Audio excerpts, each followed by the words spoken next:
अस्सलाम वालेकुम and good evening. मैं हूं मेहर बुखारी।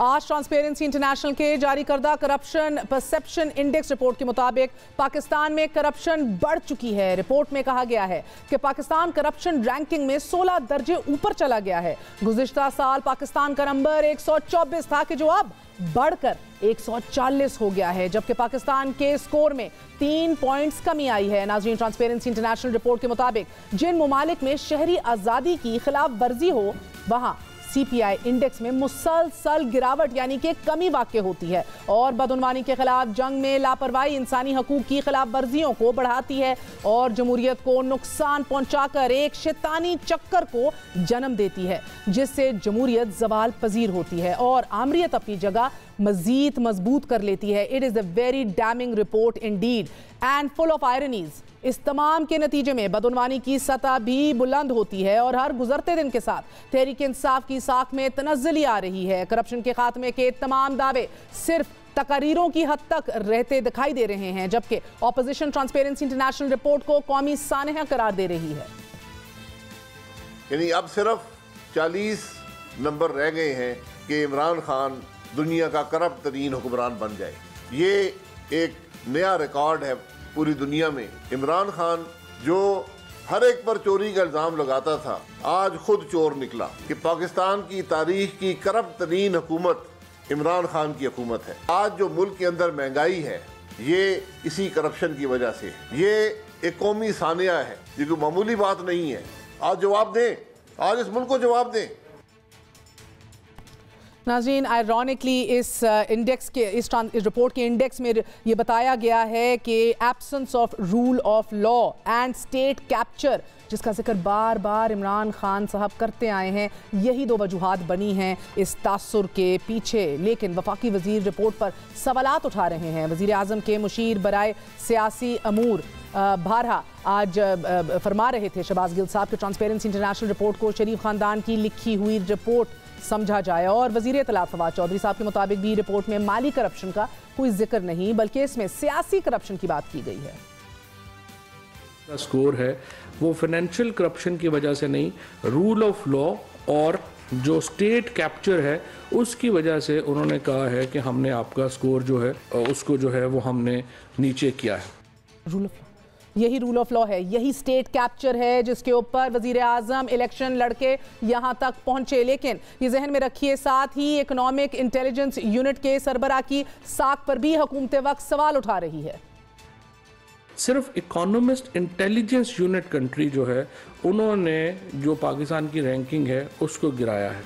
अब ये इकोनॉमिस्ट की जो रैंकिंग है, ये मैं अपने साथी दोस्तों से कहूँगा ज़रा चेक कर लें कि ये पाकिस्तान में कौन हेड करता है, तो थोड़ा सा आपको पता चल जाएगा कि रूल ऑफ लॉ और उसके ऊपर जो है वो क्यों गिरा है।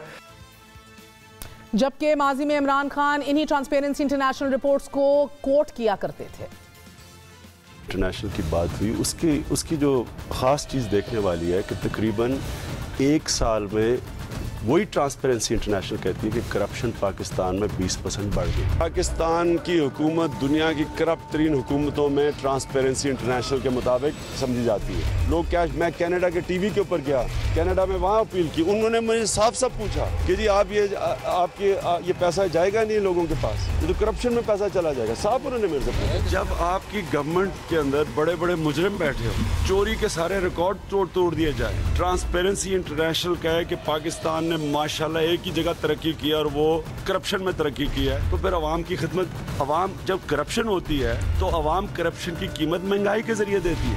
एक इंटरनेशनल इदारा है जो दुनिया में हर मुल्क में देखता है कितनी करप्शन है, उसका नाम है ट्रांसपेरेंसी इंटरनेशनल। उसके मुताबिक पिछले 4 साल में पाकिस्तान में जो करप्शन और टैक्स की चोरी हुई वो है 8,500 अरब रुपया।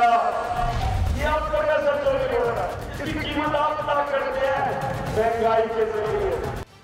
नाज़रीन, आयरनी की ये बात है कि इन्हीं रिपोर्ट्स को कोट किया जाता था और आज उन्हीं असूलों पे कि जिन पे इमरान खान साहब अपनी सियासत करके यहाँ तक पहुँचे, उन्हीं असूलों की वजह से उनको आज हजीमत का सामना है। उनकी हुकूमत को कानून की हुक्मरानी है नहीं बकौल, या कमज़ोर होती चली जा रही है बकौल इस रिपोर्ट के। स्टेट कैप्चर का जिक्र किया गया, यानी कि एक निज़ाम, एक सिस्टम पूरा कमज़ोर हो जाए जब ज़ाती मुफादात जो हैं वो रियासत के अहम तरीन अमूर के ऊपर असरअंदाज होने लग जाएँ। माजी में इमरान खान साहब बड़े क्लियर थे, दो टोक अल्फाज में कहते थे जब ऑपोजिशन में थे कि जो एक चीनी कहावत को कोट किया करते थे, उसका हवाला दिया करते थे कि मछली सर से सड़ती है और करप्शन ही मुल्क का सबसे बड़ा मसला है।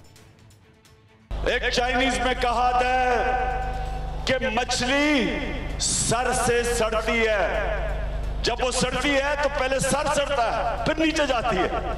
तो पाकिस्तान में सबसे बड़ी बदकिस्मती, इक्तदार में कौन आए इस मुल्क में? नवाज शरीफ। इलेक्शन से कबल भी करप्शन के खात्मे के लिए 90 दिन का वक्त दिया गया था। मैं आपसे वादा करता हूं कि बड़ी बड़ी करप्शन 90 दिन के अंदर इंशाल्लाह हम खत्म करके दिखाएंगे। 90 दिन दूर की बात है, करप्शन 9 दिन में खत्म हो जाएगी। और फिर ऑपोजिशन लीडर इमरान खान वजीर आजम इमरान खान बन गए। अपनी विक्ट्री स्पीच में कहा कि इदारे मजबूत और करप्शन का खात्मा करेंगे, जबकि एहतसाब उनकी जात से शुरू होना था। इंशाल्लाह आपको साबित ये करके दिखाऊंगा कि हम ऐसे मजबूत इदारे बना देंगे, हमारी जो इंस्टीट्यूशन, स्टेट इंस्टीट्यूशंस है वो इतनी मजबूत होंगी कि वो रोकेंगी करप्शन, वो सबसे ज़्यादा चेक रखेंगी जो गवर्नमेंट में लोग बैठे हुए हैं। इमरान खान पे चेक रखेगी, इमरान खान के वजीरों पर रखेगी, अकाउंटेबिलिटी शुरू होगी मेरे से। उन्होंने यहां तक कह दिया कि करप्ट जेलों में डालूंगा, ये कहा था और मैंने डाल दिया। एक और, अब खाकान अब्बासी बार बार तकरीरें कर रहे थे कि मुझे जेल में डालो, अगर मैंने कुछ गलत किया जेल में डाल दिया अब हमने उसे।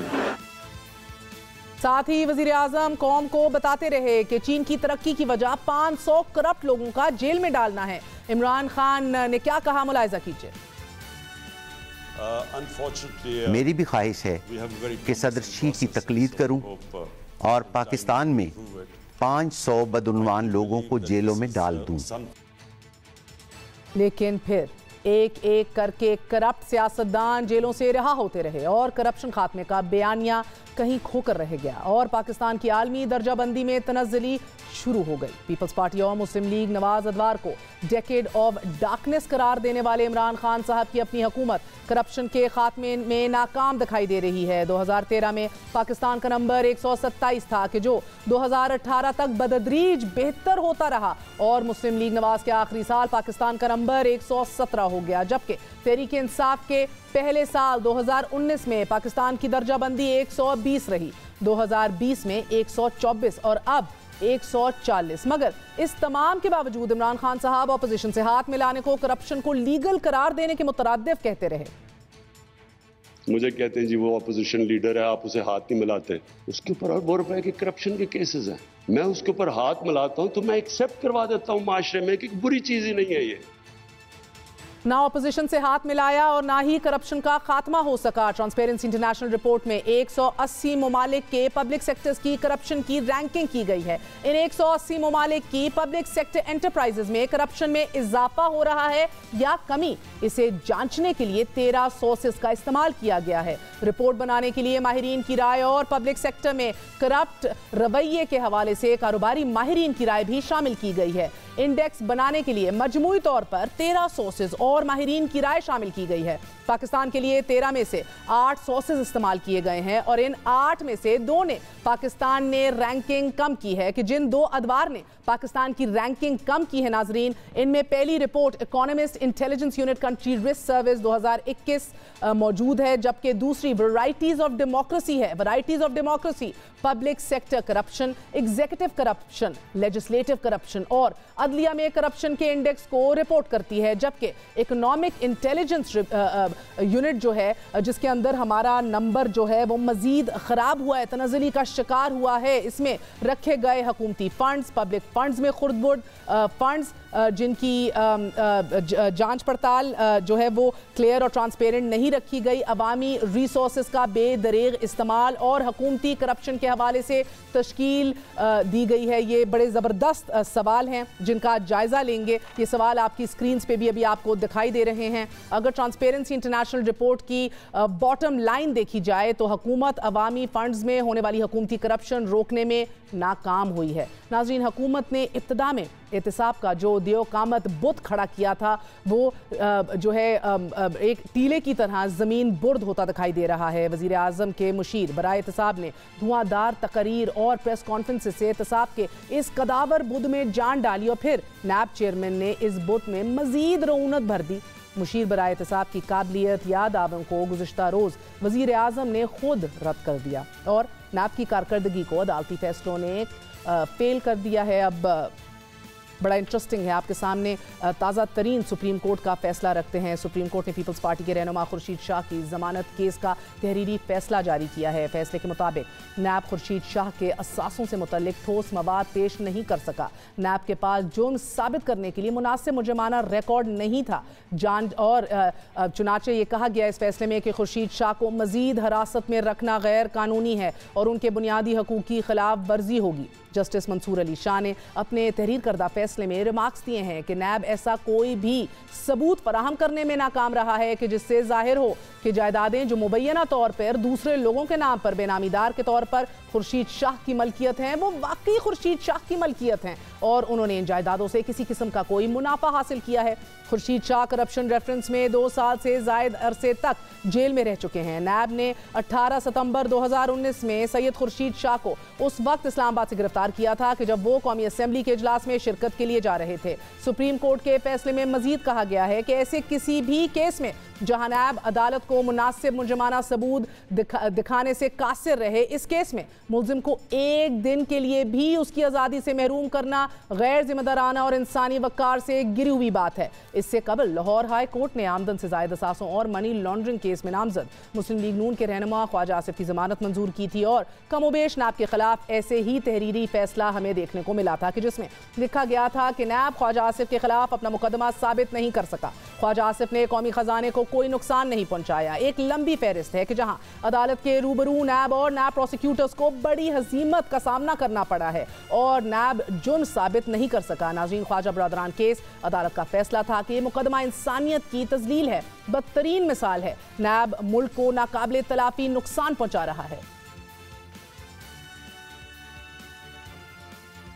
नैब को ख़त्म होना होगा और नैब और पाकिस्तान इकट्ठे नहीं चल सकते और नैब लॉ और इस जैसे दूसरे काले कवानीन की इस जमहूरी मुल्क में गुंजाइश नहीं है। लाहौर का जो डीजी नैब है वो आलाकार बना हुआ है, टाउट का रोल प्ले कर रहा है, उसे कोई पूछने वाला नहीं है और एक वैशी सांड की तरह, एक वाइल्ड बुल की तरह छोड़ा हुआ मुखालफिन के ऊपर जिसको चाहे अड़ंगा दो। साबिक MD PSO इमरान शेख का मुकदमा, अदालत का फैसला था कि इख्तियारात के नाजायज़ इस्तेमाल की कोई डॉक्यूमेंट पेश नहीं कर सका। 17 माह बाद फवाद हसन फवाद जमानत पर रिहा हुए तो अदालत ने तहरीरी फैसला जारी किया कि नैब प्रोसिक्यूटर किस मर्ज की दवा है, इसे तैयारी के साथ आना चाहिए। हमजा शहबाज 20 माह, शर्जील मेमन 21 माह, शाहिद खाकान अब्बासी 9 माह, फवाद हसन फवाद 17 माह, डॉक्टर आसिम 19 माह जेरे हिरासत रहे मगर नैब जुर्म साबित नहीं कर सका और यही गिला शिकवा वज़ीर आज़म पाकिस्तान को रहा अपने मुशीर बराए एहतिसाब से भी कि ये सारे कन्विक्ट नहीं होते, इनके खिलाफ एक्शन और फैसले नहीं आते और बिल आखिर ये बाहर आते हैं और मज़ीद रिडीम होते दिखाई देते हैं। नाज़रीन, अदालतों में ठोस शवाहिद नहीं सामने आ रहे। ये आयरनी खूब है कि ऑपोजिशन पर चलने वाले कमोबेश तमाम जो केसेस हैं उनमें अदालतें हाथ खड़ी करते दिखाई दे रही हैं। वज़ीर आज़म अपने लिए बतौर ऑपोजिशन की ऑप्शन भी संभाले बैठे हैं। हुकूमत हालात के इस तज़ब्ज़ुब में जहां तक देख सकती है वहां तक भी देखे तो अब मुश्किल ही दिखाई दे रही है। ऑपोजिशन के दांत खट्टे ना तो नैब कर सका है ना मुशीर एहतिसाब। अच्छी नीयत के चर्चे अब ट्रांसपेरेंसी इंटरनेशनल में हवा में उड़ाते दिखाई दे रही है। द बिग क्वेश्चन इज़ हुकूमत के पास बेचने को सौदा क्या है और 3.5 साल में हुकूमत यहाँ पहुंची कैसे है, बात करते हैं। हमारे साथ मौजूद हैं साबिक वफाकी वजीर शेख वक्कास साहब, सिस्टम को अंदर बाहर से समझते हैं, सीनियर सहाफ़ी आरिफ हमीद भट्टी हमारे साथ मौजूद हैं, अंदर की खबर भी रखते हैं, ऑन ग्राउंड क्या हो रहा है, क्या वाकई ये जो रिपोर्ट के अंदर बातें की गई हैं ये रिफ्लेक्ट हो रही हैं ज़मीन पर, बात करेंगे। शेख साहब फरमाइएगा, ये आपने रिपोर्ट देखी, ये बड़ी डैमिंग रिपोर्ट है हुकूमत के लिए, जिस तरह हमने बार बार बताया कानून की हुक्मरानी के ना होने की वजह से और एक स्टेट कैप्चर की वजह से, irony these are things Imran Khan held so close to him. क्या मुझे बताइए ये, बिकॉज आपने बड़े अदवार देखे हैं, क्या वाकई करप्शन बढ़ गई है मुल्क में या ये परसेप्शन बढ़ गया है? देखें, ऑब्वियसली करप्शन ऑन ग्राउंड बढ़ी है, जिसकी वजह से परसेप्शन बढ़ गई है, क्योंकि गवर्नमेंट का जो है वो कंट्रोल उसके अपने फंक्शनरीज पे ख़त्म हो चुका है, जिसका इजहार वक्तन फ़क्तन वज़ीर-ए-आज़म पाकिस्तान अपनी तकरीरों में कर चुके हैं। खलवत में, प्राइवेट महफिलों में उनके वज़रा कहते हैं ब्यूरोक्रेसी हमारी बात नहीं सुनती है, पुलिस हमारी बात नहीं सुनती है। अभी कुछ अर्सा पहले अखबार की एक रिपोर्ट के मुताबिक 80-82 ऐसे इदारे थे जो पिछले 2 साल से हेडलेस थे, उनके चेयरमैन जो थे उनका तायुन नहीं किया जा सका, उनका नाम फाइनल नहीं किया जा सका। मुझे ये बताइए, पीपल्स पार्टी, नून लीग, और अब यहाँ इधर बढ़ कैसे गया है? मेरा मतलब है कि हट के क्या हो रहा है? इनका जो कंट्रोल था बहैसियत हुकूमत, बहैसियत हुक्मरान, वो पिछले हुक्मरानों से, जिनको ये करप्ट कह के यहाँ तक पहुंचे हैं, उनसे बहुत कम था, कमजोर था। The selection of their team, आप उस पॉलिटिकल टीम को छोड़ें, वो तो वज़ीर आज़म साहब खुद मोहर लगा चुके हैं कि सब नालायकों का टोला है मेरे साथ और ये मेरी एक्सपेक्टेशन से पूरे नहीं उतरते। वो जो टीम अफसरान की थी जिन्होंने इस मुल्क को आगे लेके चलना था, देखे ना, करप्शन होती है, कोई वजीर तब तक करप्शन नहीं कर सकता जब तक उसकी मिनिस्ट्री का चीफ फाइनेंशियल ऑफिसर, सेक्रेटरी उसके साथ न मिला हो। यानी फाइनेंशियल पावर सारी सेक्रेटरी के पास है, ब्यूरोक्रेसी भी करप्ट होगी। देखें, वजीर के पास कोई फाइनेंशियल पावर नहीं है, वो फाइल रोक सकता है, उसके ऊपर बैठ सकता है, उसको खराब कर सकता है, बहुत सी मिसालें हैं। अगर कोई प्रोग्राम मैं आपसे बल्कि पूछूंगी कुछ सवाल, मगर जब तक फाइनेंशियल ऑफिसर उसमें ऑन बोर्ड नहीं है, ये कुछ भी नहीं हो सकता है। वकास साहब, क्विकली ये हम लोग जो हमारा स्कोर जो मजीद खराब हुआ है, जिसकी वजह से हमें धचका लगा है, वो economics intelligence unit country risk service 2021 के सवालात हैं। भट्टी साहब आप भी सुनिएगा, क्या अवामी फंड्स की तखसीस और इस्तेमाल के लिए कोई वाज़ेह तरीक़ाकार और एहतसाब मौजूद है? क्या वुज़रा अवामी ओहदेदारों के जरिए अवामी फंड्स को निजी या पार्टी सियासी मकासद के लिए गलत इस्तेमाल करते हैं? क्या ऐसे खसूसी फंड्स हैं कि जिनका कोई एहतसाब नहीं? क्या अवामी वसाइल का आम इस्तेमाल होता है? क्या कोई पेशावर सिविल सर्विस है या बड़ी तादाद में अहलकार बराह रास्त हुकूमत की तरफ से तैनात होते हैं? क्या अवामी मालियत के इंतजाम का ऑडिट करने वाला कोई आज़ाद इदारा है? क्या कोई आज़ाद अदलिया है कि जिसके पास इतनी पावर हो कि इन वजीरों को बुला सके? 1 बाय 1 पूछ लें तो आपको आप मुझे इसका जवाब दें, फिर भट्टी साहब से पूछते हैं। पहला सवाल जो है वो जो आपने तखसीस और इस्तेमाल के हवाले से कहा, बिल्कुल इस्तेमाल का तरीका मौजूद है, एहतसाब जो है वो भी रखा हुआ है, मगर उस पर अमल दरामद नहीं है। जैसे मैं आपको मिसाल देता हूं, एक MNA है, उसने अपनी मन मर्जी से फंड दे दिया है। अब उसका तरीक़ेकार ये है कि पहले महकमा इस पर यह रिपोर्ट करेगा कि क्या ये स्कीम फिजिबल है, इससे कितने हजार लोगों को फायदा हो रहा है, कहीं एक आदमी को तो फायदा नहीं हो रहा। जैसे मियां शहबाज शरीफ के ऊपर रमजान शुगर मिल का केस था कि ये नाला इन्होंने सिर्फ अपनी मिल के लिए बना लिया है, वो नैब में चला गया। हर स्कीम छोटी या बड़ी, कानून ये कहता है कि एक्शन रिपोर्ट करेगा कि क्या अवाम को इसका कोई फायदा है। मैं आपको बताता हूं, वो रिपोर्ट करेगा। जो रिपोर्ट नहीं होती है, फिर अगर उसके ऊपर एप्लीकेशन आ जाए तो उसका एहतसाब का तरीका मौजूद है, इंटरनल मैकेनिज्म्स हैं, मगर वो कोई होने नहीं देता क्योंकि पैसा इन्वॉल्व है बहुत सारा। वो जो कमीशन MNAs को मिलती है, कुछ फर्क है कि पहले तो ये सब कुछ नून और पीपल्स पार्टी के दौर में भी शायद हो रहा हो, ये तो नहीं है कि आज ज्यादा हो रहा है, या उनको सिस्टम के अंदर से जुगाड़ समझ आती थी और इनको नहीं आती। ग्रिप नहीं है इदारों पे एहतसाब, जिन लोगों ने इंटरनली मैकेनिज्म जो इदारों के अपने अंदर मौजूद है एहतसाब के, वो ज्यादा इंपॉर्टेंट है ना कि आप FI और नैब के पास चले जाएं वहां, क्योंकि इनमें फंड्स में कमीशन इन्वॉल्व है। कमीशन MNA तक भी जा रही है और इस वक्त खुल के जा रही है, MPA के पास भी जा रही है, खुल के जा रही है। मेरे पास वीडियोस मौजूद हैं, मैं अपने डिस्ट्रिक्ट की और जिले की आपको बात बताऊं, एक्सीएन के दफ्तर में ठेकेदार चीख रहे हैं कि भाई हम अपने MNA को NA 115 को अभी 10% हम देके आए हैं और तुम हमारे साथ ये स्कीम हमारी मर्जी की क्यों नहीं कर रहे हो। सो ये हर जिले में ऐसा हो रहा है। बड़े कम MNAs MPAs ऐसे होते हैं जिनको वो कहते हैं कि ये फंड के पैसे नहीं लेते, बाकी ले रहे हैं। एहतसाब है, मगर क्योंकि पैसा इन्वॉल्व है, हुक्मरान की ग्रिप नहीं है, वो पूछते नहीं है, क्योंकि कल इन्हीं ठेकेदारों ने उनको फंड करना है, कल इन्हीं ठेकेदारों ने इनको कमीशन देनी है, आखिरी साल है, इलेक्शन का खर्चा निकाल रहे हैं। अब भट्टी साहब, आपने बात सुनी, वकास साहब ने तो इस सिस्टम का कट्टा चट्टा खोल के रख दिया। आयरनी ये है कि खान साहब जरदारी साहब की सतह पे पहुंच गए हैं करप्शन परसेप्शन में। जरदारी साहब वाले जियाले इधर आ गए बहुत सारे, ये अगे टप गए। एलीट कैप्चर, यही तो जिक्र है, state capture, elite capture, nepotism. जी भट्टी साहब। बिस्मिल्लाहिर्रहमानिर्रहीम। महर, आपने ट्रांसपेरेंसी इंटरनेशनल रिपोर्ट पर मोहतरम वज़ीर आज़म इमरान खान साहब की राय भी मुझे 10 दफ़ा सुना दी। इतनी ज़्यादा आपने गुफ्तगू कर दी कि अब इतने फैक्ट्स आप सामने ले आई हैं कि अब मेरा दिल कर रहा है मौसम पे बात करूं। ये बात करूं कि एक वज़ीर नाराज़ हुआ, कह रहा है मुझे मेरी वर्दी की वजारत दूसरी ना दी, एडिशन चार्ज ना दिया, तो मैं भी जा रहा हूं उसके साथ। अच्छा, ये ट्रांसपेरेंसी इंटरनेशनल रिपोर्ट लिखे, मैं आपको अपने बीइंग एक रिपोर्टर हूँ आज भी, और मैं मुख्तलिफ अदारों में हमेशा बाहर खड़ा होकर रिपोर्टिंग की है। करप्शन इससे ज़्यादा बढ़िया इंडेक्स में ने हमारे साथ ज़्यादती की है। हमने ना सिर्फ करप्शन में तरक्की की है, ट्रांसपेरेंसी इंटरनेशनल रिपोर्ट को भी ट्रेनिंग की जरूरत है, नाहली में भी की है, नाहली में भी की है। एक एक्शन अभी जो शेख साहब कह रहे थे, एक चीफ इंजीनियर मैं जानता हूं जो 2 करोड़ रुपया दे के लगा है। अब वो 2 करोड़ रुपया जिसको दे के लगा है, मुझे बताया 5 करोड़ नहीं कमाएगा। हो कैन इट इज पॉसिबल कि अपनी तनख्वाह से 2 करोड़ रुपया दे दे? ये चीफ इंजीनियर शेख साहब मुझसे ज्यादा जानते हैं, बरतानिया दौर के पॉलिटिशियन है। इधर रेट मुकर्रर है। अपोजिशन लीडर हमजा शहबाज साहब ने कहा था ट्रांसफर, पोस्टिंग, तरक्की, तबादले, और मैं आपको 100% ये यकीन से कहता हूं ऐसा हो रहा है। इतनी करप्शन बढ़ गई है, बल्कि लीगल हो गई है। करप्शन तो खैर शुरू से थी, अगर मैं कहूं कि आज ही है तो ये गलत है, लेकिन इमरान खान साहब से गलती क्या हो गई? उन्होंने अदल को अदावत में बदल दिया, इंसाफ को इंतकाम में बदल दिया। ट्रांसपेरेंसी इंटरनेशनल रिपोर्ट के मुताबिक सबसे ज्यादा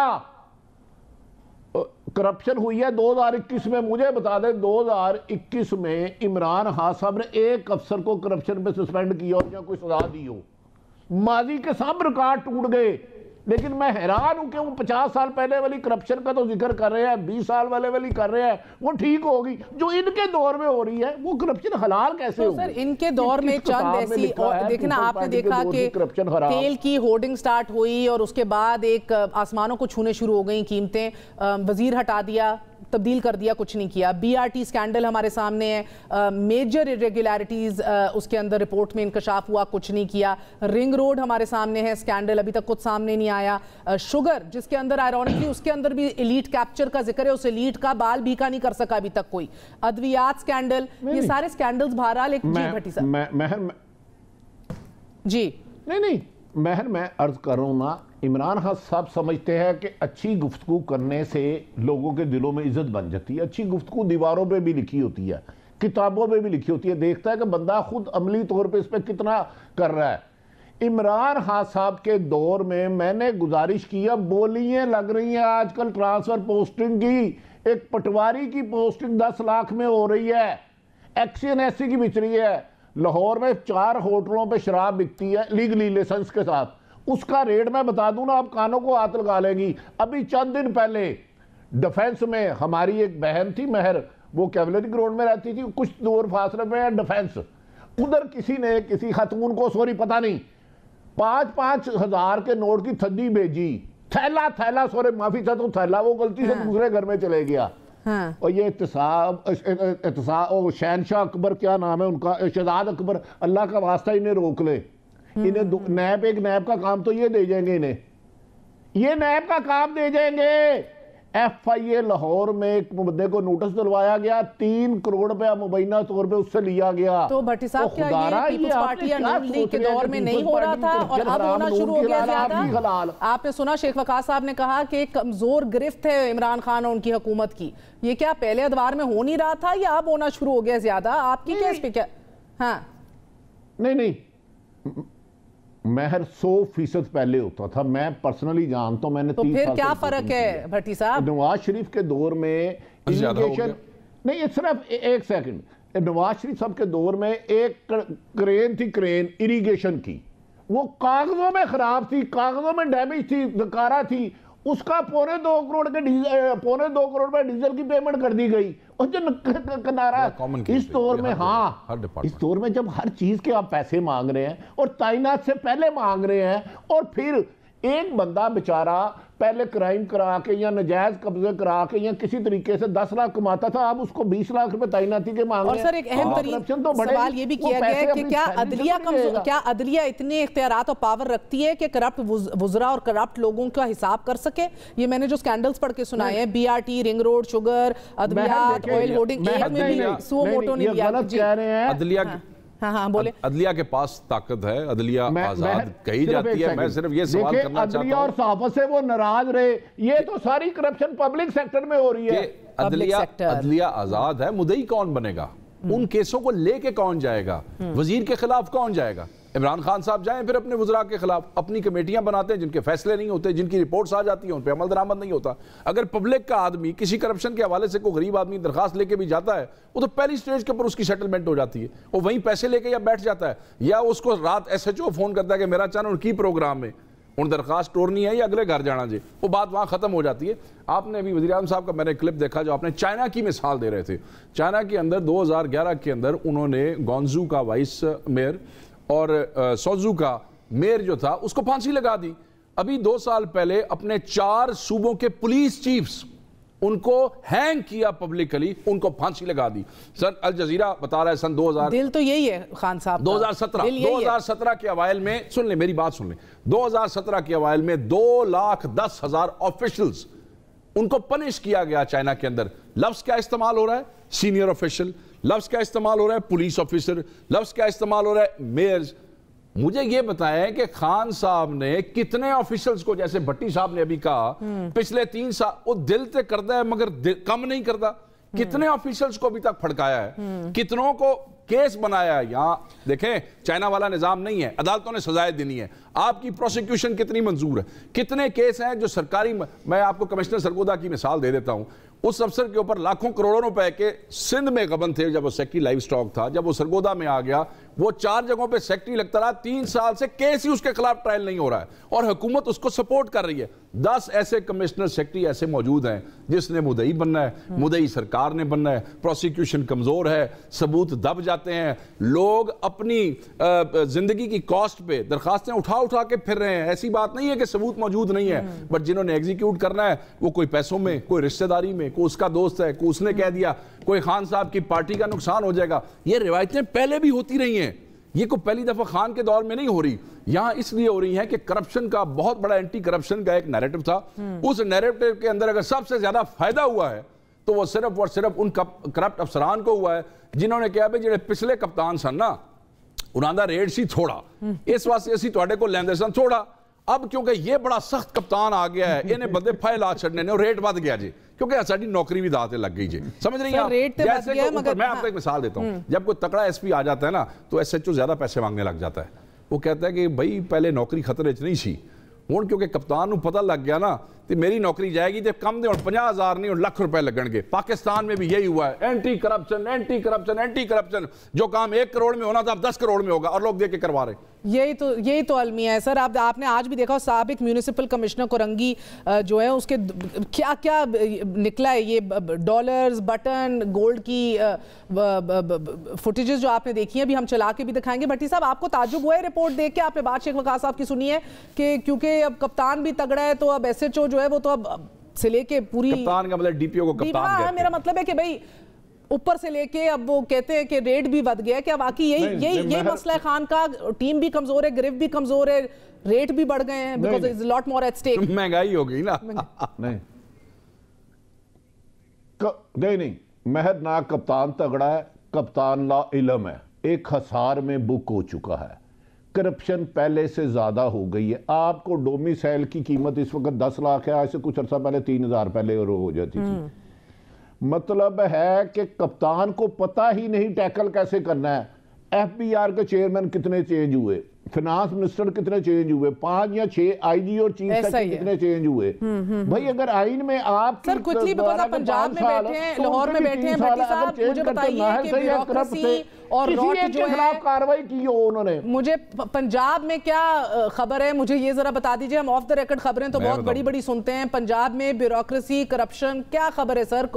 कुछ खबरें जो है वो बड़ी परेशान कुन भी हम तक पहुंचती हैं, बताएं। नहीं, उससे ज्यादा परेशान है। एक जगह पे 15 दिन में 6 दफा एसी चेंज हुआ। अब चॉइस सब आपके साथ है, इन्हें पूछ लें एसी का रेट क्या है, इनसे पूछे कि अपने इलाके में पटवारी का आजकल रेट क्या है। हमारा फॉर्मल एसी 60 लाख रुपए में लगा जी। आप सोच नहीं सकती, महर एलडीए के दफ्तर के आगे से निकलना। एक मेरा दोस्त है, कैंसर का पेशेंट है, उसने 7 लाख रुपए रिश्वत दी है, उसका काम नहीं हो रहा 3 महीने से। मैंने अफसर को मैं आपको मिसाल दूं, मैंने अपने झंग एसी को, वो झंग एसी नहीं है, ही डाइड, मैंने उससे फोन किया तो मैंने कहा भाई मुझे पता लगा है कि आपको फलां एमएनए ने लगवाया है, एक कहता है मैंने लगवाया है, तो कुछ कहते हैं कि आप पैसे दे के लगे हैं। उसने कहा जी मैंने दिए हैं 60, बाकी आपको पता है अल्लाह ताला का करम है। मैं कहूँ मेहरबानी करी, हुकूमत वाले तो पूरे करी, साढ़े अपोजिशन वाले तो ना नहीं पैसे। कहने का ये मकसद है ओपनली लोग खुल के, भट्टी साहब की बात की तायीद करते हुए, खुल के पैसे देते हैं, खुल के लग जाते हैं, उसका रिटर्न लेते हैं, अपने जिस बॉस के थ्रू आए हैं उसको भी कुछ ना कुछ दे देते हैं और अपने लिए भी फिर ठीक ठाक कमा के जाते हैं। ये बड़ी बदकिस्मती है। हमें इमरान खान के दौर में इसकी तवक्को नहीं थी और दिल को तकलीफ होती है जब खान जैसा आदमी जो सिर्फ एंटी करप्शन नैरेटिव लेके आया था, जब हमें उसको बैठ के उसको ये बातें करनी पड़ती हैं, तनकीद करना पड़ता है, तो दिल को अच्छा महसूस नहीं होता, क्योंकि people were waiting for a change and they got this change after so many years. और वो चेंज ऐसा रुलता तबाह होता हुआ देख के उसके साथ मुल्क देखे ना, इंडेक्स कहाँ गया, मुल्क कितना बेइज्जत हुआ जी। खान की बेइज्जती हुई या नहीं हुई, पीटीआई जाए जन्नों में हुई या नहीं, छोड़े उसको, पाकिस्तान की रिजल्ट क्या हो रही पूरी दुनिया में और उससे हमारा बिजनेस कैसे इफेक्ट होता है इंटरनेशनली। बहुत शुक्रिया, बहुत अहमियत के हामिल नुक्कात उठा रहे थे आपने। गुफ्तगू सुनी शेख वकास अकरम साहब की और आरिफ हमीद भट्टी साहब की। नाज़रीन, बहरहाल हुकूमत कुछ तो करने की कोशिश में है, हाथ पांव मारती दिखाई दे रही है। आज ही फैसला किया गया है कि क्रिमिनल लॉ तब्दील किया जाएगा। आज काबीना के होने वाले अहम तरीन इजलास में क्रिमिनल लॉ तरमीम की मंजूरी दे दी गई है कि जिसके तहत हर फौजदारी केस का फैसला 9 माह में करना लाजमी हो जाएगा। साथ ही एक बताया गया कि 9 माह में फैसला ना किया गया, मजिस्ट्रेट या जज चीफ जस्टिस को वजह तहरीरी तौर पर लिख कर देगा कि इल्तवा क्यों हुआ और अगर मुतल्लिका जज मुनासिब वजूहात बयान ना कर सका तो कार्रवाई की जाएगी। क्रिमिनल मुकदमात में प्ली बार्गेनिंग और पुलिस को जमानत की पावर्स भी दी जाएंगी और प्रोसिक्यूशन के दायरा इख्तियार को बढ़ा दिया जाएगा। एसएचओ की तालीमी काबिलियत कम अज कम मिनिमम बीए लाजमी कर दी जाएगी। फवाद चौधरी साहब इस हवाले से आज डिटेल्स दे रहे थे, लेकिन बात करते हैं पहले हमारे साथ मोहम्मद मालिक मौजूद है। मालिक साहब, बहुत बहुत शुक्रिया साथ देने का। फरमाइएगा कि वो बड़ी बड़ी इस्लाहात जिसका जिक्र करते थे हमेशा खान साहब, वो ना लाने की एक वजूहात उन्होंने बताई कि मेरे पास अददी अक्सरियत मौजूद नहीं है, नंबर्स नहीं है पार्लियामान में। क्या सिस्टम साथ नहीं देता, बाकी नंबर मौजूद नहीं है, क्योंकि करने को तो अब इस तरह की अच्छी लेजिस्लेशन लाई जा रही है। नहीं, आप बहुत सी आपकी रिफॉर्म्स ऐसी हैं जो आप एग्जिस्टिंग स्ट्रक्चर के अंदर भी कर सकते हैं। दूसरी बात यह है इनकी बहुत बड़ी डिसीजंस जो हैं और बड़े की लोग जिनके की एडवाइजर्स हैं वो इलेक्टेड लोग नेसेसरीली नहीं हैं। वो लोग हैं जिनको बाद में इलेक्ट करवाया गया है और वो नेसेसरी इलेक्टेड लोगों में से नहीं थे। आपके करंट फाइनेंस मिनिस्टर को भी आपने इलेक्ट करवाया। नदीम बाबर साहब जौन से थे वो आपके इलेक्टेड नहीं थे। रज़ाक दाऊद साहब आपके इलेक्टेड आदमी नहीं है। इस तरह I can give you whole list of people जो आपके इलेक्टेड लोग नहीं हैं लेकिन वो बहुत बड़ी कर रहे हैं। इन्होंने ओन कुछ नहीं किया है। इनएफिशिएंसीज हो ये रहा है कि काबीना के जो वज़ीर हैं वो अपने सेक्रेटरी को ओन नहीं करते, सेक्रेटरी अपने नीचे अपनी मिनिस्ट्री को ओन नहीं कर रहा। एक सीरियस ब्रेकडाउन है स्ट्रक्चर का। ना इमरान खान की गवर्नमेंट, इनकी कैबिनेट मीटिंग के अंदर जब मुझे याद है कि सच छोटा सा quickly for lack of time में जल्दी सुना देता हूँ। उस वक्त हफीज़ शेख साहब थे फाइनेंस मिनिस्टर, तो उन्होंने उस मीटिंग के अंदर, कैबिनेट मीटिंग के अंदर बैठ के कहा कि देखें प्राइम मिनिस्टर, ये जो सीनियर ब्यूरोक्रेट्स हैं ये पेपर पुशर्स हैं। वही पेपर पुशर्स बैठ के वहाँ पे नोट्स ले रहे हैं, वही आपके सारे की प्रिंसिपल ऑफिसर्स हैं अपनी अपनी वजारत के। तो जब आप अपने टॉप ब्यूरोक्रेट्स को जलील करेंगे, आप उनकी ओनरशिप नहीं लेंगे, तो आपकी पॉलिसीज इंप्लीमेंट कहाँ से होंगी? जब आपका अगर अपना फंक्शनल डिसफंक्शनल होगा प्राइम मिनिस्टर्स ऑफिस, जिसके अंदर अगर आज़म खान साहब बड़े ब्रिलियंट होंगे लेकिन जूनियर ऑफिसर थे, ऊपर लाए, बड़ा हार्ड बर्न है, आधे से ज़्यादा ब्यूरोक्रेसी उनकी बात नहीं सुनती। पंजाब की ब्यूरोक्रेसी से उनका एब्सोल्युटली कोई एक्सपीरियंस नहीं है, वो एक छोटी ब्यूरोक्रेसी में थे, जूनियर थे, उनको ला के आपने की में बिठाया। मुँह पर तो कोई किसी को नहीं कहता, लेकिन हम तो डेली देखते हैं ना किस तरह वो अंडरमाइन होती हैं चीज़ें। सो आपका जो डिलीवरी मैकेनिज्म है ब्यूरोक्रेसी का, उसको आपने बिल्कुल तबाह करके रख दिया। आप ट्रांसफर्स देखें, एवरेज ब्यूरोक्रेट की जो सीनियर पोस्ट हैं, चाहे पंजाब है चाहे फेडरल गवर्नमेंट में भी, आप देखें 6-6 4-4 माह की एवरेज निकल रही है। 8 जनाब FBR के चेयरमैन, 6 जनाब फाइनेंस सेक्रेटरीज, पंजाब के चीफ सेक्रेटरीज, और आप भूल जाएं एक महकमे में वहाँ 13 सेक्रेटरीज चेंज हुए पंजाब में। डिलीवरी कहाँ से आएगी? हर चीज़ नई लेजिस्लेशन नहीं है, बहुत से काम है जो एग्जिस्टिंग लेजिस्लेशन और सर्विस रूल से आराम से हो सकते हैं। लेकिन कोई रहे तो सही, अगर एक अफसर आता है वजारत में लगता है 2 माह उसको समझने में लगते हैं, तीसरे माह वो कुछ करने लगेगा तो चौथे माह उसका ट्रांसफ़र हो जाता है। बाकी छोड़ें, उस्मान बुज़दार साहब के अपने ज़िले में कोई 5 DC चेंज हो गए में। तो this is become a joke कि जी लेजिस्लेशन नहीं था, निज़ाम के अंदर बहुत कैपेसिटी थी, लेकिन अफसर रहे तो सही, 4 माह में कौन करेगा? बहुत शुक्रिया, आपने मालिक साहब की बात सुनी। निज़ाम में कैपेसिटी बहुत थी, लेकिन अब आखिरी मरहले में भी हाथ पांव मारती दिखाई दे रही है हुकूमत। अच्छे फैसले भी किए जा रहे हैं। वफाकी काबीना ने मरदमशुमारी के लिए भी 5 अरब रुपए मुख्तस करने की आज ही मंजूरी दे दी है, और इस इजलास के बाद आज ये फैसला सुनाया गया है। अल्लाह अल्लाह करके एक बार फिर कंसेंसस किया जाएगा, जो अटमोस्ट ज़रूरत है हमारी जमहूरियत के लिए, जमहूरियत की सेहत के लिए, क्योंकि इस कंसेंसस के बगैर कोई भी इलेक्शन जो है वो लेजिटिमेट, ठोस, क्रेडिबल नहीं हो सकता। छोटा सा वक्फा लेंगे, we gonna be right back, stay with अस।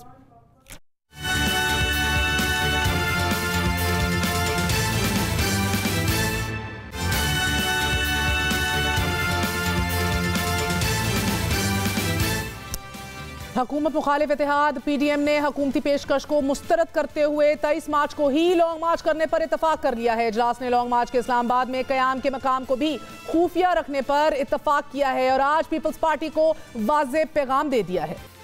23 मार्च के ऐलान हो जाने के बाद किसी और लॉन्ग मार्च की बात नहीं होनी चाहिए थी। हम कभी भी 2 महाज नहीं भूलेंगे। इसी हवाले से बात करेंगे। साबिक वजीर आज़म हमारे साथ शाहिद खकान अब्बासी साहब मौजूद हैं। आज अहम तरीन फैसले किए गए हैं, मगर सबसे बढ़कर ये बताएं कि ऑफिशियली दावत क्यों नहीं दी गई पीपल्स पार्टी को कि वो आके हिस्सा बने, इस लॉन्ग मार्च के अंदर शामिल हों और आपका साथ दें? नहीं, पीपल्स पार्टी तो अपनी सियासत कर रही है। हम तो अपोजिशन में पार्लियामान के अंदर इकट्ठे हैं, लेकिन ये PDM का लॉन्ग मार्च है। तो लेजिटिमेसी और स्ट्रेंथ के लिए आपको नहीं लगता पीपल्स पार्टी की जरूरत है? और वो कौन सी अपनी सियासत है जो इन लाइन विद योर्स नहीं है? देखिए, उनका अपना एक तरीका है सियासत का, हमारा अपना है, जो कि उन्होंने खुद PDM के प्लेटफॉर्म को छोड़ा, PDM के अगराज और मकासद बनाया भी तो उन्होंने था ना। अगर छोड़ा भी तो मेरा मतलब है कि अगर आपने एक फाइनल एक धक्का और देना है तो आपको नहीं लगता कि हिज़्ब इख्तिलाफ को इकट्ठा हो, मुत्तहिद होकर काम करना चाहिए? में अगर एक दूसरे पे एतमाद ना हो तो फिर मामला नहीं चलता। तो इसलिए बेहतर ये है कि उन्होंने अपना लॉन्ग मार्च अनाउंस कर दिया है, हम भी कर रहे हैं। अगर वो हमारे साथ शामिल होना चाहते हैं तो यकीनन PDM उसको कंसिडर कर लेगी। आज किया कंसिडर मीटिंग में? नहीं, ऐसी कोई बात नहीं हुई। उन्होंने आपको कोई अप्रोच नहीं किया। जो बिलावल भुट्टो जरदारी कंडीशनैलिटीज ऑफर कर रहे थे कि अगर आप फलां करें तो हम साथ देने को तैयार हैं, वो आप लोगों ने कंसिडर भी नहीं की? नहीं, मैंने नहीं सुनी। क्या कंडीशनैलिटीज हैं? कि अगर इस्तीफों की बात ना हो तो एक बार फिर मिलकर और उनकी स्ट्रैटेजी पे अमल किया जाए, जो पहले भी करामत साबित हुई है। आपको बाई इलेक्शन जितवाए उन्होंने। मैं मादरत से कहता हूँ, मैं उनकी सियासत से एग्री नहीं कर सकता, उनकी सोच से एग्री नहीं कर सकता। फायदे तो मुकम्मल उठाए आपने उनकी सोच से, और फायदे हमने जो उठाए हैं वो वापस ले लें। क्या फायदे उठाए हैं? बाई इलेक्शन जीते हैं सर। वैसे भी पहले भी जीत रहे थे, उसके बाद भी। अच्छा, मगर आप कह रहे हैं सिरे से पीपल्स पार्टी का जिक्र आया ही नहीं आज? नहीं, कोई पीपल्स पार्टी का जिक्र नहीं आया। ओके, और बिकॉज मौलाना साहब ने 2 टोक अल्फाज में कहा कि लॉन्ग मार्च तो अब एक ही होगा, और वो 23 मार्च को है। 23 मार्च तो 27-28 फरवरी को आप उनके साथ बाहर निकलेंगे, उनका हिस्सा देंगे? नहीं, वो आ रहे हैं रोज, तो लॉन्ग मार्च नहीं हो सकता ना। तो हमारे जो वर्कर हैं वो 23 मार्च को आएंगे। चलें, ये तो आपने वाजे कर दिया, अब अलग अलग सिमती है। अब मुझे बताएं कि जिसको गिराना है, जो हदफ है, मुश्तरका हदफ है, गो के हिकमत अमली अलग-अलग है, किस तरह गिराएंगे सर? ये मूवी तो हम पहले भी देख चुके हैं, ये फिल्म। अब इस बार क्या करेंगे? ये फिल्में चलती रहती हैं। नहीं, दारुल हुकूमत में आके कौन सी हुकूमत आखिरी गई थी आपके खिलाफ? 128 दिन बैठे रहते। ये एहतजाज होता है, ये कोई लश्कर नहीं आएगा जो दारुल हुकूमत फतह कर लेगा। एक एहतजाज होता है, अवाम की राय का इजहार होता है। अवाम के साथ यकजहती का इजहार होता है, यही चीज़ होती है। सो ये एहतजाज आएगा, बिल्कुल यही चीज़ तब्दीलियाँ लाती है। साहब एहतजाज आएगा, नारे लगाकर वापस चला जाएगा? नहीं, नारे लगाकर कुछ दिन भी शायद रह जाए, वो भी हो जाएगा। इससे असर जो होता है वो अवाम को ये महसूस होता है कि ये लोग हमारे साथ हैं, हमारी तकलीफ की बात करने वाला कोई है। जो हुकूमती बेंच पर जो लोग बैठे होते हैं उनको इस बात का एहसास होता है यार अवाम हमारे साथ नहीं है, अवाम आज तकलीफ में है। अगर हम इन बेंचों पर बैठे रहे तो हमारी सियासत खत्म है। समझ गई शायद, और ये आज ये एहसास है। ठीक है, तो शाहिद साहब आप हुकूमत गिराने नहीं आ रहे, अवाम को एहसास दिलाने आ रहे हैं कि वो अकेले नहीं है अभी। हुकूमत गिराने का भी यही रास्ता होता है। इसको एक इंतखाबी मुहिम के तौर पे देख लें या एक वार्म अप देख लें फॉर इलेक्शन मोड में आ रहे हैं। इसको आप हुकूमत हटाने का वार्म अप देख लें, ये सब चीजें जुड़ी होती हैं। फिर तो हुकूमत अपने टाइम पे जाएगी, अभी भी आपको जल्दी जाती दिखाई? हुकूमत नहीं रह सकती, मैं ये आपको बता। आप तो गिराने नहीं आ रहे, तो अब कौन भेजेगा हुकूमत को? जी हम ही गिराने आ रहे हैं। हम सिर्फ गिराने नहीं आ रहे, हम निज़ाम की बात भी कर रहे हैं। मेरे मौका दे दें, हम निज़ाम की बात भी कर रहे हैं और हम हुकूमती बेंचेस को बता रहे हैं कि आपकी सियासत ख़त्म है। अगर आप इस महंगाई में आप लोगों के साथ नहीं होंगे, उन बेंचेस पर बैठे रहेंगे, आपकी सियासत नहीं रहेगी। फिर बेसिकली आपका इन्हिसार है कि इत्तेहादी समझ जाएं कि डूबती कश्ती है और अब छलांग मार दें, जो आज मियाँ साहब ने मौलाना साहब से गुफ्तगू भी की है कि अब थोड़ा सा फोकस इत्तेहादी सिर्फ नहीं है, हुकूमती बेंच पे लोग हैं। हटाने का एक ही तरीका होता है अदम एतमाद, यानी कि अदम एतमाद की फिजा कायम करनी पड़ती है, माहौल कायम करना पड़ता है। तो आप ये लॉन्ग मार्चेस जो होते हैं, जो इजहार वो फिजा कायम करने की कायम होती है कि जो डगमगा रहे हैं लोग या जो तजब्जुब का शिकार हैं वो अब आ जाएं, फैसला कर। जी बिल्कुल ठीक है। और वो आप कह रहे हैं कि सिर्फ इत्तेहादी नहीं, तहरीक इंसाफ के अपने बहुत से लोग हैं। इसके अंदर कुछ वुज़रा भी हैं? वुज़रा का मुझे इल्म नहीं है, मगर अपने कितनी तादाद है जो आप वसूख से कह सकते हैं कि तजब्जुब? जी मैं 22 लोगों से मेरी खुद बातचीत हुई है पिछले 3-4 महीने में। जो एक दफ़ा फिजा कायम होगी तो आ जाएंगे? जी वो आ जाएंगे।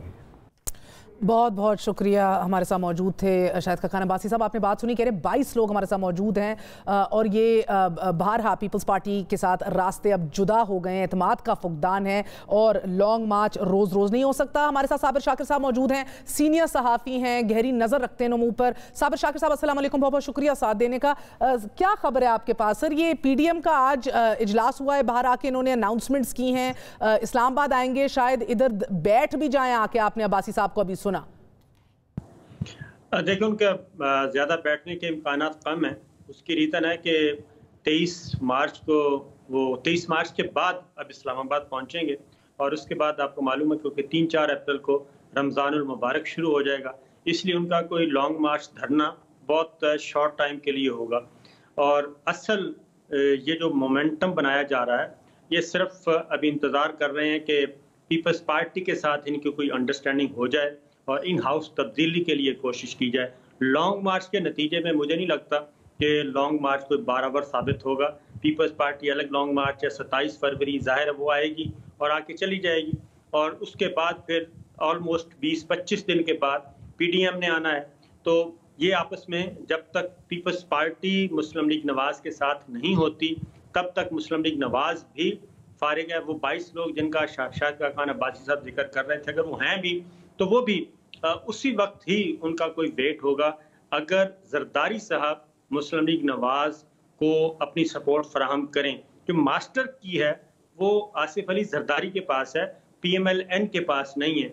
और उसके बाद आसिफ अली जरदारी साहब की ही आगे फिर उनकी अगर इत्तेहादी जमातों के साथ कोई नरम गोशा है तो पाकिस्तान मुस्लिम लीग काफ के साथ बहुत ज़्यादा राब्ते में है। तो ये मुस्लिम लीग नवाज को बैसाखियों की ज़रूरत है, जरदारी साहब की बैसाखियों की। अगर वो होंगे तो इनका कोई मोमेंटम बनेगा, अदरवाइज नहीं बनेगा। साबिर शाकिर साहब, इजलास से कबल मियां नवाज शरीफ और मौलाना फजल रहमान साहब की भी गुफ्तगू हुई है और उसमें भी उन्होंने इत्तेहादियों का जिक्र किया है। तो जो आप जिक्र कर रहे हैं तो ये क्या उनको बावर नहीं है, वो समझते नहीं है जो जिस एतमाद के फुकदान का जिक्र कर रहे हैं अब्बासी साहब, ये एतमाद का फुकदान ही तो नहीं कहीं हिज़्ब इख्तिलाफ को ले डूबेगा? देखिए गवर्नमेंट को खतरा हिज़्ब इख्तिलाफ से बिल्कुल नहीं है। गवर्नमेंट को खतरा गवर्नमेंट को अपने आप से ही है। वो खुद बहुत ज़्यादा परेशान नज़र आ रहे हैं और आपको भी मालूम पता है, मुझे भी पता है कि PDM बिल्कुल 0+0 है। अगर पीपल्स पार्टी ने साथ दे, पीपल्स पार्टी अभी फासले पे खड़ी है, जरदारी साहब फासले पे खड़े हैं और जब दोनों मिल नहीं सकते तो इन हाउस तब्दीली की कोई गुंजाइश नहीं है। लॉन्ग मार्च या धरना जो इनका है वो इतना स्ट्रेंथ उसमें नहीं होगी कि वो गवर्नमेंट गिरा सके। तो फिर वजीर आजम इमरान खान ज़्यादा बेहतर बता सकते हैं कि आखिर क्या वजह है कि जब DGISPR ने एक प्रेस कॉन्फ्रेंस करके सारे गुब्बारे से हवा निकाल दी तो अब हुकूमती बेंच उसमें हवा भर रहे हैं अपोजिशन के गुब्बारे में। अदरवाइज तो जब DGISPR की प्रेस कॉन्फ्रेंस हुई थी तो उसके बाद तो इनको खुश होना चाहिए था, रिलैक्स होना चाहिए था, लेकिन ये रिलैक्स नहीं है। तो इसका अंदाज़ा यही है कि फिर समथिंग एल्स कुछ हो रहा है जो वज़ीर आज़म इमरान खान हमसे शेयर नहीं करना चाहते। मगर ये क्या हो रहा है जब वो अपने आप को भी एज ऑपोजिशन पेंट कर रहे हैं while being the prime minister of Pakistan? ये तो बड़ी तशवीशनाक सूरत हाल है। वो कह रहे हैं मैं बाहर आ गया तो मैं ज्यादा खतरनाक हूंगा, तो वो तो ऑलरेडी अपने आप को एज ऑपोजिशन पेश कर रहे हैं, एक पिक्चर पेंट कर रहे हैं खाका। क्यों? उसमें मेरा ख्याल है कि माजी में अगर आप जाएं तो मोहतरमा बेनज़ीर भुट्टो और नवाज शरीफ साहब ने ये नैरेटिव बहुत ज़्यादा सेल आउट किया कि जनाब उनको तो काम ही नहीं करने दिया गया, उनकी तो मुद्दत ही उनकी पूरी नहीं होने दी। और हो सकता है इमरान खान साहब भी उसी नैरेटिव को लेके आगे बढ़ना चाह रहे हों और मफाहमत के बजाय मज़ाहमती लीडर के तौर पे उभरना चाह रहे हों। क्योंकि तो आप कह रहे हैं ये स्ट्रैटेजी ऑफ वॉर है, ऊपर से आ रहे हैं वो, ऐसा कोई खतरा या उनको इन्फॉर्मेशन नहीं है, इन हाउस चेंज होते या उनको डर नहीं है इस बात से कि होने जा रहा है? देखिए इन हाउस अगर वो इन हाउस से उनको कोई डर नहीं है तो फिर तो अगर सिस्टम से भी तंग हैं, अपोजिशन से भी तंग हैं और वो अपना एजेंडा भी आगे नहीं बढ़ा पा रहे, तो फिर तो आसान तरीका उनके पास कि वो इलेक्शन अनाउंस कर सकते हैं, लेकिन वो इलेक्शन भी अनाउंस नहीं कर रहे और वो सबको खबरदार भी कर रहे हैं। तो लगता ये है कि वो कुछ मेरा ख्याल है कि आउट ऑफ द बॉक्स कुछ सोच रहे हैं कि अगर उन पे कोई हमला होता है तो ये प्रेसिडेंशियल सिस्टम तो नहीं है जो आउट ऑफ द बॉक्स सोच रहे हैं, जिसको आज रद्द किया PDM ने, सदारती निजाम PDM ने रद्द किया। आपने देखा होगा कि इमरान खान साहब से जब सवाल पूछा गया वही लाइव कॉल्स के दौरान, तो उन्होंने इसको नेगेट नहीं किया, बल्कि उन्होंने इसको हंस के वो महंगाई और इस तरह की चीज़ों की तरफ लेके टाल गए थे। तो देखें अब इंतजार करें आप भी और मैं भी कि क्या बहुत शुक्रिया। साबिर शाकिर हमारे साथ मौजूद है, आपने गुफ्तगू सुनी, कल मुलाकात होगी। गुड नाइट, अल्लाह हाफिज।